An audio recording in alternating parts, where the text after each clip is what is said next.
Eh bien, bonsoir à tous. Merci d'être là pour la 8e année, je crois, Trophée des achats au Casino de Paris. La première fois qu'on l'a fait, on a dit qu'ils sont complètement fous dans cette organisation. Eh bien, je vois que la salle est copieusement garnie, même un jour de grève. Donc, je voulais vraiment vous féliciter. Mais cette soirée, c'est vraiment la promotion de la fonction achat et de ses fournisseurs, puisque vous allez voir, on va parler de co-innovation, de co-construction avec les fournisseurs. Et on va le faire avec le président de la CEDAF. Je vous demande de l'applaudir. Il arrive spécialement d'Orléans. Marc Sauvage, on l'applaudit.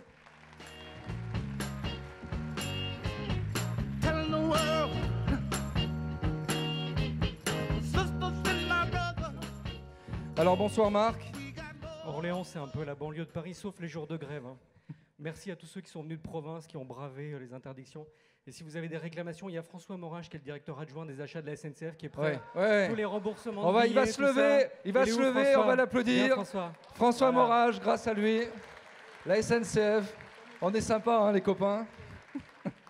Bon, ça, c'était pas préparé, hein, François, tu m'excuses. Hein, voilà. De toute façon, rien n'est préparé ce soir, hein, je vous préviens tout de suite.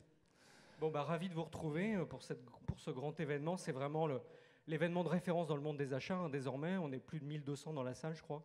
Merci à vous. Pas encore, ça va venir. Pas tout à fait. Bon, voilà, il y a 1200 inscrits, on y est presque.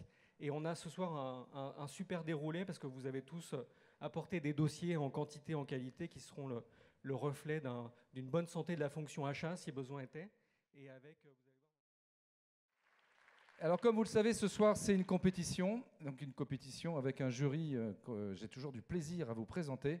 Et on va le faire en musique. C'est parti. Alors, il est cofondateur et vice-président de l'Obsar. On applaudit notre ami Gérard Bruno. Alors, Gérard. Gérard qui est aussi exécutif vice-président de l'Obsar et qui est un expert reconnu dans le monde des achats responsables. Je ne sais pas si c'est encore nécessaire de le présenter, tellement son aura a fait le tour de la planète. Directeur des achats d'Alliance et nouvellement promu directeur de la rédaction de Profession Achat, Laurent Cochereau. Donc Laurent qui est aussi membre du club des directeurs achats. Et on va voir un petit peu toutes les nouveautés de Profession Achat dans 5 minutes. Et puis un homme de médias, directeur des achats hors programme de France Télévisions, qui arrive tout droit du Brésil. Non ? C'était F1 qui allait droit, oui. C'est vrai, mais bon, t'aurais pu aussi. Olivier Debargue. Voilà, Olivier qui est aussi un expert des achats responsables. On a fondé, Olivier, un Pas à Pas ensemble, tu t'en souviens. Donc c'est une plateforme de mise en relation entre entreprises adaptées et donneurs d'ordre. Une plateforme à laquelle je vous invite à vous connecter. Directeur de la centrale d'achat de Midi-Pyrénées, IPO, Midi Libre, etc., etc. Et président de la région Midi-Pyrénées de la CEDAF, c'est notre ami Pierre Delair. Alors Pierre, c'était un petit peu... c'était l'accent chantant du jury. Et puis Pierre, en tant que président de la région Midi-Pyrénées, son rêve, c'est de devenir la 2e région, 3e région et de croquer, comme il dit, PACA en termes de nombre d'adhérents. Donc Pierre, je suis sûr que c'est un défi que tu vas arriver à relever. Alors, elle est professeure et elle représente l'école supérieure de commerce de Paris, la charmante, regardez comme elle est belle, Fabienne Fell. Donc Fabienne, bienvenue dans le jury. Merci de représenter cette année le monde de l'enseignement. Donc on a toujours à cœur de voir dans le jury parce qu'on sait que tous les aspects formation, master, etc. c'est un regard important sur la fonction achat. Alors les achats publics vont être à l'honneur ce soir. Elle représente le Conseil général du Rhône. Elle est vice-présidente de la CEDAF Rhône-Alpes, Auvergne maintenant. Hein, Abla Julien.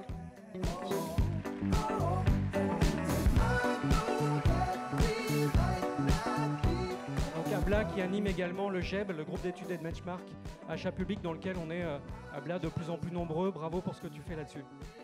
Directeur des achats du groupe Alcatel-Lucent, Denis Laxag. Donc Denis qui est membre du club des directeurs achats de la CEDAF. Et tu fais aussi, Denis, partie du club européen des directeurs achats, le Procurement Council. Et puis, elle est directrice des achats d'un groupe sympa, c'est le Club Med. Et puis, elle va nous faire une petite surprise tout à l'heure, c'est Fabienne Lécuyer.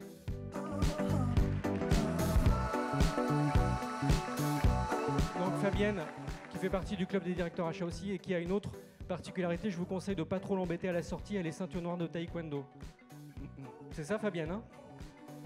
Ah ouais. Alors, je continue. Directeur du réseau des acheteurs hospitaliers, les achats publics qui sont représentés par Dominique Legouge. Voilà, Dominique qui préside aussi l'association des acheteurs hospitaliers et avec lequel on a de plus en plus de rapprochements en cours. Et puis, on ne la présente plus non plus, directrice des achats du groupe Covea, présidente de l'ADRA, la charmante, l'inénérable Sylvie Noël. Donc Sylvie, oui. Voilà, on a invité la présidente de l'ADRA, parce que pour nous l'ADRA c'est une association importante et on a à cœur d'être le plus fédérateur possible à la CEDAF. Bienvenue Sylvie, bienvenue à tous les membres de l'ADRA aussi.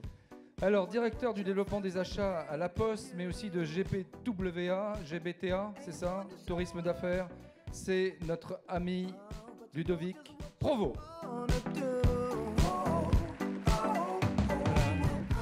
Ludovic a un CV long comme le bras, vous découvrirez ça dans la petite revue là, et ce serait trop long de le présenter, cabinet ministériel, etc. Et donc je profite juste pour dire qu'avec GBTA, on travaille aussi beaucoup ensemble par rapport à toutes les activités d'études et de benchmark, d'achat de travel de la CEDAF. Directeur des achats du groupe Vilogia dans le Nord et président de la CEDAF Nord, Pas-de-Calais, Picardie, c'est notre ami Jérôme Salier.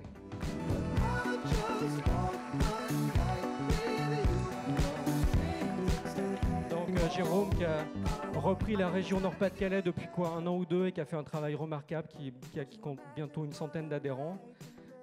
Bravo Jérôme. Voilà, je continue. Elle est responsable des achats chez TF1. Donc elle arrive tout droit du Brésil. Regardez comme elle est bronzée, paradoxalement, par rapport à Olivier Debarque qui est blanc comme un œuf.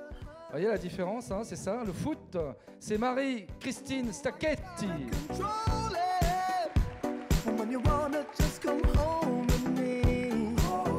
Alors Marie-Christine, donc grande acheteuse, hein, on s'est connus quand on était ensemble chez Bouygues Télécom. Et j'ajoute que Marie-Christine fait aussi partie du GEB, donc du groupe d'études de benchmark sur les achats de communication, donc, dont je parlais tout à l'heure, qui nous a permis de monter cet accord avec Commedia. Bravo, hein, super. Et enfin, il est vice-président achat d'Airbus. Il me fait le plaisir d'être là, c'est ça? Non, c'est pas tout à fait ça. Mais moi, j'aime bien. Alors, c'est quoi? Allez-y. Je suis chargé de stratégie pour les achats généraux du groupe. Airbus, on applaudit. Laurent Jarrat. Voilà, donc... Les fournisseurs vont être à l'honneur ce soir et donc je suis heureux d'accueillir. Donc à gauche, il y aura des acheteurs et à droite, il y aura des fournisseurs. Donc on va voir si la co-construction est vraiment d'actualité. Alors on va les applaudir. Il représente les directeurs du développement de AFNOR Solutions Achat, c'est Bruno Frel. Il va venir s'installer ici avec Ludovic Granès, Dominique Bissaga et François-Xavier Pelé et Laurent Dieudonné. On les applaudit.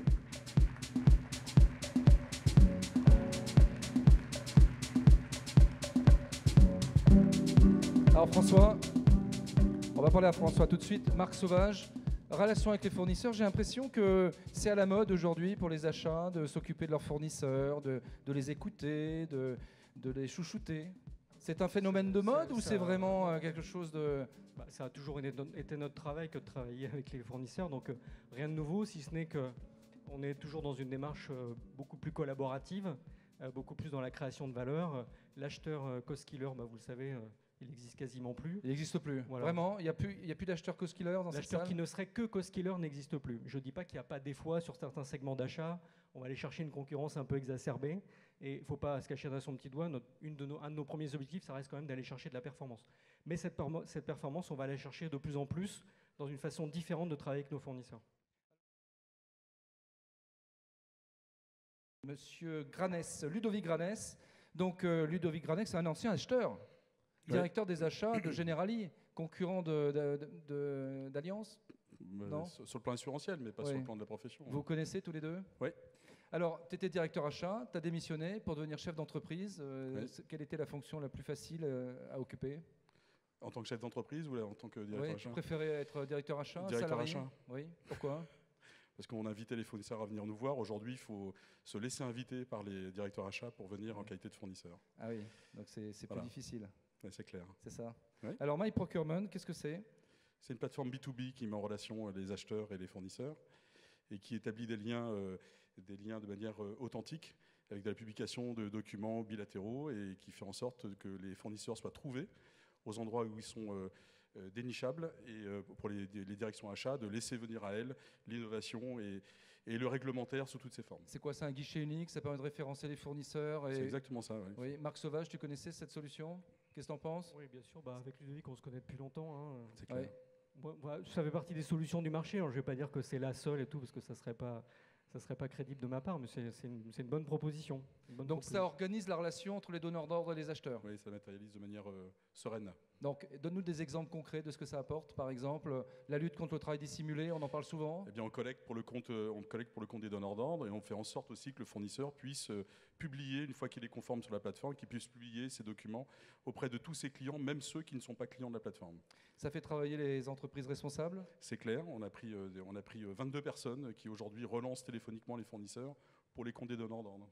Ça permet de répondre aux appels d'offres aussi? Pour qui? Ça publie les appels d'offres des directions achats et ça peut aussi permettre de trouver des opportunités pour les fournisseurs. On s'attache à faire les deux, dans les deux sens. D'accord. Ça fait du scoring, ça veut dire quoi? Alors ça, voilà, c'est une nouveauté. On a pris un partenariat fort, très fort, fondamental avec OR System, avec la solution Anadefi, où on met à disposition des grandes directions achats les modèles pivots qui permettent de scorer les fournisseurs, les leurs de fournisseurs, pas les fournisseurs des autres, mais les leurs. D'accord. En bref, aujourd'hui, ça existe depuis combien de temps, My Procurement? 3 ans et demi. Et 410 000 entreprises référencées? Pré-référencées sur la plateforme et à peu près 150 000, on va dire aujourd'hui à l'heure où on parle, 150 000 fournisseurs proposés par les directions achats à suivre en conformité sur la plateforme. Alors, j'ai quelques personnalités au premier rang que je vais vous présenter, comme Yasser Balaoui, par exemple, de Danone, on peut l'applaudir. Il était venu discrètement. Donc Yasser, ce genre de plateforme qui finalement organise la relation dans une transparence absolue, est-ce que c'est une bonne idée? Ah oui, absolument. Je pense que ça fait partie de toutes ces démarches de connexion et de développement de la connectivité entre les achats et les fournisseurs. Et parfois, ça peut amener certains fonctions achats à trouver des solutions innovantes, parfois un peu originales, et des solutions auxquelles on n'a pas forcément pensé. Donc c'est très bien. François Morage, la SNCF, tu utilises ce genre d'outils. Est-ce que la grève, on va en sortir bientôt? Je ne répondrai pas à la deuxième question, je n'ai pas les clés. Je n'ai pas toutes les réponses. On utilise certaines parties de ce type d'outils. Je veux dire, comme Marc, en fait, c'est une des solutions, ce n'est pas la nôtre. Mais on a ce type d'outils effectivement dans notre palette. Et là, on voit un spectre qui me paraît assez global. Très bien, merci Ludovic. On n'a pas répondu pour la grève? Alors vas-y, réponds. On n'a pas répondu pour la grève? Non, mais la grève, il a dit qu'il ne se prononçait pas. Tu as un dernier mot à nous rajouter? De toute façon, on te garde avec nous. Donc tu as un message à faire passer aux acheteurs ce soir? Oui, mais tous ceux qui ne sont pas encore clients sont les bienvenus tout à l'heure. D'accord, au moins c'est clair, c'est net, c'est du marketing. On applaudit Ludovic Granès.